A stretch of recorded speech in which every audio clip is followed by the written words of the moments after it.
गणेश चतुर्थी से लेकर अनंत चतुर्दशी तक गणेश पुराण कहती है।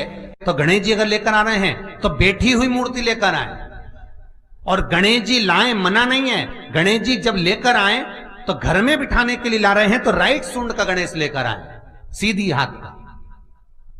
आपका सीधा हाथ देख लेना, उसी के हिसाब से गणेश जी को अपनी ओर रखकर, या गणेश जी का सीधा हस्त कमल देख लेना। आपका तो उल्टा मान्य होगा जब आप देखेंगे तो गणेश जी का जो सीधा हस्त कमल हो उस साइड अगर गणेश जी की सूंड है तो वो सूंड का गणेश घर के अंदर विराजमान हो। उल्टी सूंड का गणेश, लेफ्ट सूंड का गणेश, ये गणेश व्यापार, व्यवसाय, फैक्ट्री, दुकान, बिजनेस, ऑफिस जगह पर विराजमान हो। महाराज भगवान बैठ गए गणेश जी महाराज, इसलिए हमारे हिंदू रीति शास्त्र रीति कहती है गणेश जी जब जब खड़े होते हैं तब तब संहार करते हैं।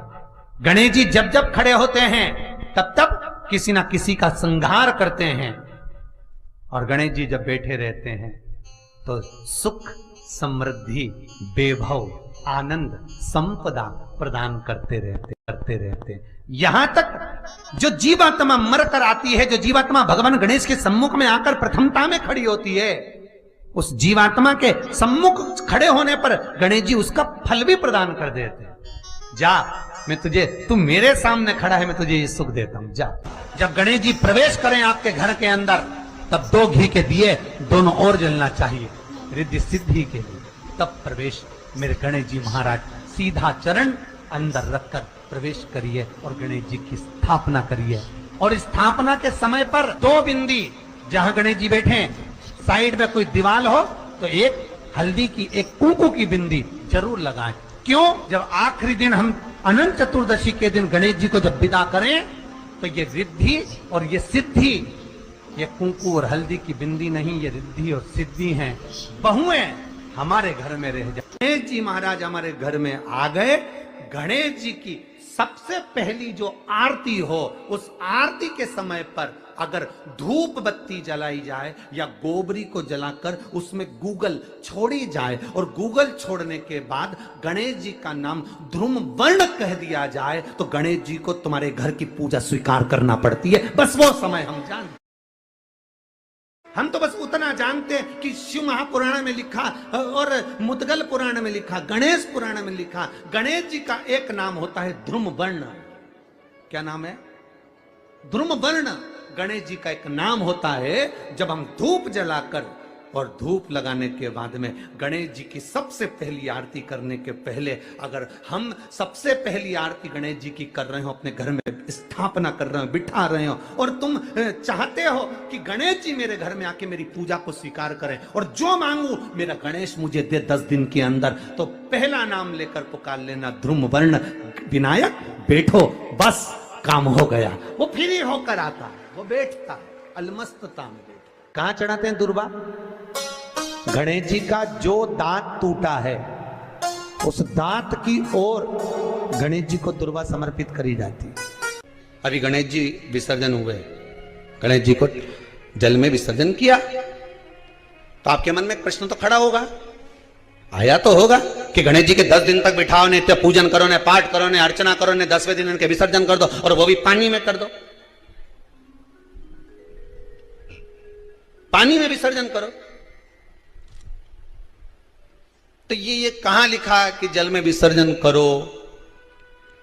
श्रीमद् भागवत पुराण की रचना जब वेद व्यास जी महाराज करने के लिए बैठे, वेद व्यास जी ने सुखदेव जी से कहा कि मैं मंत्र बोलूंगा, मैं श्लोक बोलूंगा, इसको लिखेगा कौन? तो सुखदेव जी ने बोला गणेश जी से विनती करो। गणेश जी से कहा कि आप लिखोगे? गणेश जी बोले मैं लिखने को तैयार हूं, पर बोलते बोलते तुम रुक गए तो मैंने भी लिखना छोड़ दूंगा, उसके बाद मैं भागवत को विराम दे दूंगा, मैं आगे नहीं लिखूंगा। अब वेद व्यास जी बड़े चक्कर में पड़ गए, क्या करें? तो गणेश जी से कहा मेरे श्लोकों में कुछ गड़बड़ी हो सकती है, उसमें से गलती को छांटना पड़ेगा, फिर लिखना पड़ेगा। कितना सुंदर संबोधन श्री वेद व्यास जी ने कहा कि मैं जो श्लोक बोलूंगा आपको लिखने के लिए है, उसमें मैं कुछ गलती करूंगा, लिखना है। क्यों कहा वेदव्यास जी ने ये बात? गणेश जी भगवान है, वेदव्यास जी कहते हैं मैं तो संसारिक मनुष्य हूं ना, गलती तो कर सकता हूं। गलती कौन करता है? जम के बोलो भगवान गलती करता है क्या? नहीं, गलती कौन करेगा? मनुष्य। गलती मानव करेगा, गलती मनुष्य करेगा। और गलती करने के बाद अगर हमसे अपनी जिंदगी में कोई गलती हो जाती है तो एक बार क्षमा मांगने में कुछ जाता है क्या? प्रणाम करने में कुछ जाता है क्या? निवेदन करने में कुछ जाता है क्या? नहीं। गलती हो गई मुझसे तो गणेश जी आप गलती को छांटना, लिखना। गणेश जी महाराज लिखने बैठ गए। लिखते लिखते लिखते लिखते 10 दिन हो गए गणेश जी महाराज को। शरीर में ताप पड़ने लगा गणेश जी महाराज के। वेद व्यास जी ने गणेश जी के हाथ का स्पर्श करा तो शरीर तो तप रहा था। वेद व्यास जी ने वहीं पर श्रीमद् भागवत के श्लोकों को विराम दे दिया। अब नहीं बोले। गणेश जी लिखते लिखते लिखते लिखते लिखते लिखते थक गए, ताप पड़ गया, शरीर गर्म हो गया। वेद व्यास जी ने कब करूं क्या? 10 दिन से लिख रहे हैं और शरीर पर ताप पड़ रहा है, करा क्या जाए? उन्होंने गणेश जी का हाथ पकड़ा, उठाया और कहा चलो प्रभु हमारे साथ में। वेद व्यास जी गणेश जी को ले गए और ले जाकर शीतल जल में श्री गणेश जी महाराज को बिठा दिया। गणेश जी को पानी के अंदर उनको विराजमान कर दिया कि अब आप ताप को थोड़ा ठंडा कर लीजिए। शीतल जल में बिठाया। उस दिन से नियम हो गया कि 10 दिन गणेश जी बैठते हैं और फिर उनका विसर्जन होता है पानी के अंदर, जल के अंदर। शरीर का ताप मिट जाए। तो गणेश जी ने वचन दिया है वेदव्यास जी महाराज को, आपने मेरे ताप को मिटाने के लिए मुझे जल में बिठाया है। जो मुझे जल में विसर्जन करेगा मेरा ताप तो मिटेगा ही, साथ में जो मुझे जल में विसर्जन करेगा उसके जीवन के भी ताप को मैं मिटा दूंगा, उसके जीवन के ताप को मैं मिटा दूंगा। ताप मिटा दिया।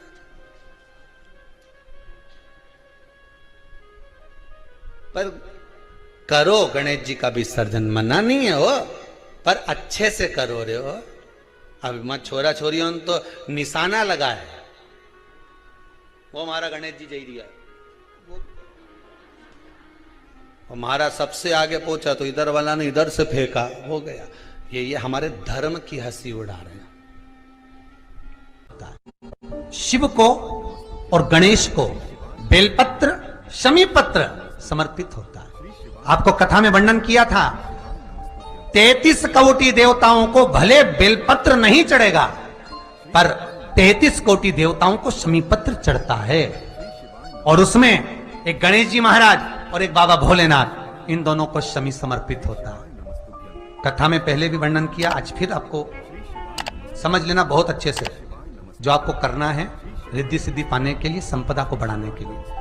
शिव महापुराण की कथा कहती है और गणेश चरित्र अपन श्रवण कर रहे हैं। जिसके घर में संपदा की कमी पड़ती हो, बीमारियां ज्यादा फैल रही हो, बहुत कष्ट हो महाराज, बहुत ज्यादा दुखी हो महाराज, कोई काम नहीं बन रहा, बहुत तकलीफ में हो, तो शमी पत्र, शमी की पत्ती, जहां गणेश जी का स्थान है वहां पर 5 शमी पत्र 5 समर्पित करें और शंकर जी के ऊपर 3 शमी पत्र समर्पित करें। बहुत ध्यान देना, 5 शमी पत्र जहां गणेश जी का स्थान है शिवलिंग में वहां समर्पित करें, 3 शमी पत्र शिवलिंग के ऊपर समर्पित करें। 1 शमी पत्र शंकर जी की चौखट पर लेफ्ट भाग में, जाते समय आपका उल्टा हाथ, जब मंदिर से निकलो तो उल्टे हाथ पर लेफ्ट भाग में शंकर जी की चौखट पर समर्पित करें 1 शमी पत्र। और महाराज घी का दिया जहां लेफ्ट भाग में आपने शमी पत्र रखा है, मंदिर में ना दिया लगाकर बाहर की ओर जहां शमी पत्र रखा है उसके ठीक साइड में एक घी का दिया लगा दीजिए। केवल गणेश चतुर्थी से लेकर अनंत चतुर्दशी तक गणेश पुराण कहती है भगवान गणेश जी का मोर ध्वज का, मयूर ध्वज गणेश का नाम लेकर जो ये दीप शमी पत्र चढ़ा देता है उसके घर से कभी रिद्धि सिद्धि नहीं जाती, वैभव प्रतिष्ठा नहीं जाती। कर देखना, अगले साल तक आपका व्यापार कितना चलता है हमको बताना जरूर, करके देखो एक बार। गणेश पुराण का, शिव महापुराण का यह प्रसंग करिए, जीवन में उतारिए। चतुर्थी से लेकर अनंत चतुर्दशी तक गणेश जी का मूल स्थान। आपको गणेश जी की मूर्ति पे चढ़ाने का नहीं बोल रहा। क्यों नहीं बोल रहा है? क्योंकि गणेश जी की आप प्रतिष्ठा करोगे तो वो टेम्परेरी है, 10 दिन के लिए कर दिया, फिर वापस विसर्जन कर दिया। पर जहां शंकर मंदिर में बैठ गए, शिवलिंग स्थापित हो गया, वहां ना जाने कितने समय से शंकर की आराधना हो रही है, वहां गणेश जी सदा विराजमान है। और देखो ये 10 दिन में अगर आपने शमी पत्र बिल्कुल मन से समर्पित करा है ना, तो मेरा विश्वास कहता है शिव महापुराण का, मेरे बाबा विश्वनाथ की कृपा कहती है, मेरा मन कहता है 10 दिन के अंदर आप शमी चढ़ाएंगे ना तो कुछ ना कुछ अच्छी की प्रियता है दुर्वा। क्या प्रियता है? दुर्वा।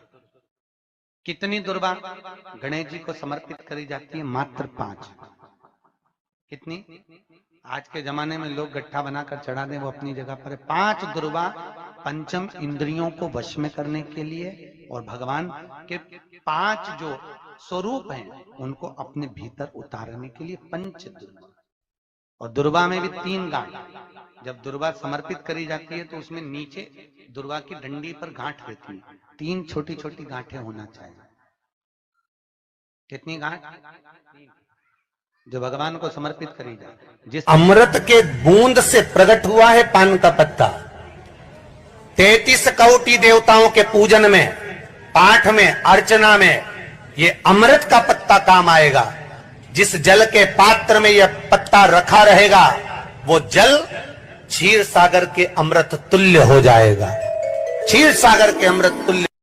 तुझे प्रथम गिनती में गिनाता हूं, देवताओं का अधिपत्य तुझे प्रदान करता हूं। सारे देवों में तू प्रथम गिनती में गिना जाएगा, प्रथम पूज्य माना जाएगा। बस शंकर भगवान ने वर दिया, थोड़ी देर बाद कार्तिकेय महाराज आ गए। कौन आए? जम के बोलो जरा। कार्तिकेय। और कार्तिकेय जी आए और आकर बोले, पिताजी दंडवत करा, प्रणाम करा, साष्टांग करा, मैं परिक्रमा कर कर आ गया। मैंने परिक्रमा करा। अब इधर तो देवता सब, सारे देवता मिलकर अक्षत छोड़ रहे गणेश जी के ऊपर, स्वस्ति वाचन हो रहा, लोग प्रणाम कर रहे, नमन कर रहे, लोग आवाज लगा रहे, श्री गणेश जी महाराज की। अब सारी दुनिया में आवाज लग रही गणेश जी। तो कार्तिकेय ने पूछा, माँ ये गणेश जी का जय घोष क्यों हो रहा है? गणेश जी के जयकारे क्यों हो रहे हैं? गणेश जी के लिए इतना जय घोष? तो माता पार्वती ने भगवान शंकर के शब्दों को कार्तिकेय को सुनाया। कार्तिकेय रो पड़े, माँ मैं परिक्रमा कर कर आया, गणेश जी ने तो केवल आपकी परिक्रमा लगा ली, आपने उसको प्रथम गिनती में मान लिया। माँ उसने बुद्धि का परिचय दिया और मैंने कर्म का परिचय दिया। बुद्धि का परिचय, कर्म का परिचय, मैंने कर्म का दिया। उसके भाग्य का मिलता है कि कर्म का मिलता है? गणेश जी महाराज को भगवान कार्तिकेय महाराज बोल रहे हैं, माँ मैं कर्म करने गया था, मैं परिक्रमा करने गया था, और यहाँ गणेश जी महाराज को तुमने प्रथम गिनती में बना दिया। माँ ये क्या हुआ? माता पार्वती को गुस्सा तो बहुत आया, क्रोध भी आया। माँ पार्वती की आंख में अश्रु भी भर गए, महाराज आंसू आए। माँ खड़ी हो गई। माता पार्वती ने आज खड़े होकर भगवान भोलेनाथ जी से निवेदन करा, आपने अपनी जिंदगी की ये गलती कर दी। क्या गलती? शंकर भगवान पूछ रहे हैं, कौन सी गलती? तुमने गणेश जी को प्रथम गिनती में बना दिया। कार्तिकेय भी तो गया था, अगर कुछ थोड़ा सा आशीर्वाद रखना था तो कार्तिकेय के लिए रखना था, पर तुमने केवल गणेश को प्रथम गिनती में बनाया है, ये तुम्हारी गलती है। तो गणेश जी ने परिक्रमा भी तो करी है। माता पार्वती खड़े होकर शंकर भगवान से बोली, भोलेनाथ मैंने अपनी जिंदगी में आपसे कभी कुछ नहीं मांगा, पर आज तुम्हारी यह पार्वती तुमसे एक वर चाहती है। शंकर भगवान ने कहा, मांग, तुझे क्या चाहिए? पार्वती कहती है, आज के बाद तुम्हारी कभी पूर्ण परिक्रमा ना लगे, आज के बाद तुम्हारी कभी पूर्ण प्रदक्षिणा ना हो। पूर्ण नहीं। कौन ने मांगा? जम के बोलो। पार्वती। शंकर की पूर्ण प्रदक्षिणा माता पार्वती ने कह दिया भोलेनाथ आज के बाद ना, क्योंकि तुम भोले हो, तुम्हारे आसपास कोई घूम लेता है, तुम उसको कुछ भी निकाल कर दे देते हो। बहुत ध्यान देना, उल्टी सूंड के गणेश बहुत कम बनते हैं। क्यों कम बनते हैं? इसका शास्त्रीय प्रमाण है। कभी किसी मूर्तिकार के पास जाना और मूर्तिकार के पास जाकर पूछना, भैया तुम उल्टी सूंड का गणेश क्यों नहीं बनाते? जितने भी बनते सीधी सूंड के बनते। कभी पूछना उससे, वो बताएगा कि उल्टी सूंड के अगर गणेश जी बनाए, 50 गणेश जी अगर उल्टी सूंड के बनाए हैं तो उसमें से कम 30 गणेश जी अपने आप टूट जाते हैं या बिगड़ जाते हैं। ये शास्त्र रीति है। उल्टी सूंड का गणेश बहुत कम पक पाता है या मिट्टी का बन पाता है। और यदि आपने अपने हाथों से भी उल्टी सूंड का गणेश मिट्टी का बनाया तो 10 दिन पूजन करोगे, 10 दिन के अंदर वो मूर्ति, वो सूंड, वो गणेश जी चटक जाएगा। उल्टी सूंड का गणेश टिकता ही नहीं है, वो बीच में से खंडित हो ही जाएगा। तो आप देखना, उल्टी सूंड का गणेश जी लोगे तो कहीं ना कहीं हाथ नबा होगा, कहीं पांव नबा होगा, कहीं पीठ नबी होगी, कहीं कुछ खंडित होगा, कुछ ना कुछ उसमें मिस्टेक मिलेगी ही, यह पक्का है। और ना मानो तो आपके नगर में भी जाकर देखो, आप तो गणेश जी लेने जाओगे ना तो विचार करना, शिव कथा सुन रहे हो कि गलत है कि सही, आप देखना जाकर। सीधी सूंड के गणेश जी देखोगे तो खंडित कम मिलेंगे, पर उल्टी सूंड का अगर गणेश जी ढूंढोगे तो कहीं हाथ की उंगली, कहीं पांव, कहीं पीठ, कहीं कमर, कुछ ना कुछ उसमें कमी मिलेगी ही, ये पक्का। शिव महापुराण कहती है, गणेश पुराण कहती है, क्योंकि सीधी सूंड के गणेश जी को मनाने के लिए महाराज मंत्र की 50 माला करना पड़ती है। तो समझ लो उल्टी सूंड के गणेश जी को मनाने के लिए मात्र 5 माला में भगवान गणेश प्रसन्न हो जाते हैं, अर्थात उल्टी सूंड का गणेश शीघ्र प्रसन्न होता है। इसलिए हमारे हिंदू धर्म में 2 तरह के गणेश जी का प्रमाण कहा जाता है, एक राइट सूंड के गणेश, एक लेफ्ट सूंड के गणेश। राइट सूंड का गणेश रखा जाता है तो लक्ष्मी आती है पर टिकती नहीं है, इसलिए घर में सीधी सूंड का गणेश, और दुकान, व्यापार, व्यवसाय में, ऑफिस में उल्टी सूंड का 2 गणेश। तो इसका मतलब ये थोड़ी ना कि तुम्हारे घर में गणेश जी बैठा तो तुम उठा के बदल लिया, यहां कहां दिया, यहां कहां दिया। अब रखे रहने, हमेशा याद रखो, गणेश चतुर्थी के बाद अनंत चतुर्दशी पर जब गणेश जी का विसर्जन करते हैं तो गणेश जी की 2 धर्म पत्नियां, वैसे तो गणेश जी की कुल मिला के 5 पत्नी, कितनी है? गणेश जी की 5 पत्नी, पहली श्री, दूसरी तुष्टि, तीसरी पुष्टि, चौथी रिद्धि और 5वीं सिद्धि। ये व्यक्ति के नाम के आगे जो लिखा रहता है ना, श्रीमान, ये श्री संबोधन कहां से आया? और एक पीछे लिखते हैं, जैसे नाम के आगे लिखते हैं श्री और पीछे लगाते हैं जा में ई की मात्रा जी, लिखते हैं कि इधर नहीं लिखते? लिखते हैं श्रीमान अग्नि प्रसाद जी, श्रीमान बद्री प्रसाद जी। कि गणेश जी लाते हो भादो महीने में, तो विसर्जन करो तो विसर्जन के समय पर 2 बिंदी, एक कंकु की, एक हल्दी की, दीवार पर जरूर लगा देना चाहिए। क्यों? क्योंकि गणेश जी हमारे यहाँ आते हैं तो रिद्धि सिद्धि के साथ आते हैं, पर जब गणेश जी जाते हैं अगर हम बिंदी नहीं लगाते हैं तो गणेश जी अपनी रिद्धि सिद्धि को साथ में लेकर चले जाते हैं, पति के साथ पत्नी वापिस चली जाती है। जब हम बिंदी लगाते हैं तो उसका मतलब होता है कि हमारे घर की बहू हमारे घर में रहे, बेटा भले भ्रमण के लिए जाए। तो गणेश जी जाते हैं, रिद्धि सिद्धि घर में रह जाती है, इसलिए रिद्धि सिद्धि को घर में रखने के लिए 2 बिंदी लगाना चाहिए, एक कुंकू की, एक हल्दी।